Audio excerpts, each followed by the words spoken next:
Hi friends, విజయవాడలో best tourist place ఏదైనా ఉంది అంటే అది ఉండవల్లి కేవ్స్ మాత్రమే. విజయవాడకు 6 కిలోమీటర్ల దూరంలో గుంటూరు జిల్లాలో కృష్ణానదికి చాలా దగ్గరలో ఉంది. అతి పురాతనమైన ఈ రాతి కట్టడం 4-5వ శతాబ్దానికి చెందినదిగా తెలుస్తోంది. ఈ రాతి కట్టడాల్లో బౌద్ధ సన్యాసులు నివసించినట్లుగా చరిత్ర మనకు చెబుతోంది. 4 అంతస్తులతో నిర్మించిన ఈ రాతి గుహ పర్యాటకుల్ని ఎంతగానో ఆకర్షించడం చాలా గొప్ప విషయం. 1000 సంవత్సరాలైన చెక్కుచెదరని ఈ రాతి స్తంభాలు, గుహలోపట ఎప్పుడూ చల్లగా ఉండడం అప్పటి శిల్పుల ప్రావీణ్యమనే చెప్పాలి. పర్యాటకుల్ని ఇంతలా ఆకర్షించడానికి ప్రధాన కారణం ఈ కొండ చుట్టూ ఉన్న పచ్చని ప్రకృతి, ఆహ్లాదకరమైన వాతావరణం.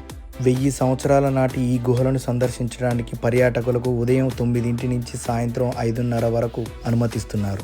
ఈ గుహ 2వ అంతస్తులో 20 అడుగుల ఏకశిలా విగ్రహం ఉంది. అదే ఆదిశేషుడిపై విశ్రాంతి తీసుకుంటున్న శ్రీ పద్మనాభ స్వామి వారి విగ్రహం. ఈ రాతి గుహ కట్టడం మనల్ని ఎంతగానో ఆకర్షిస్తుంది. అందులోపల ఉన్న శిల్పాలు కూడా మనల్ని ఎంతగానో ఆకర్షిస్తాయి. విజయవాడ కనకదుర్గ అమ్మవారిని దర్శించుకున్న ప్రతి ఒక్కరూ ఒక టూరిస్ట్ ప్లేస్ని సందర్శించాలి అనుకుంటే ఈ ఉండవల్లి కేవ్స్ని మీ ఫ్యామిలీతో విజిట్ చేసి హ్యాపీగా ఎంజాయ్ చేయవచ్చు. Undavalli caves entry fees 25 rupees. ఈ ట్రిప్ మా ఫ్యామిలీతో చాలా బాగా ఎంజాయ్ చేశాను. ఇక మీ వంతు.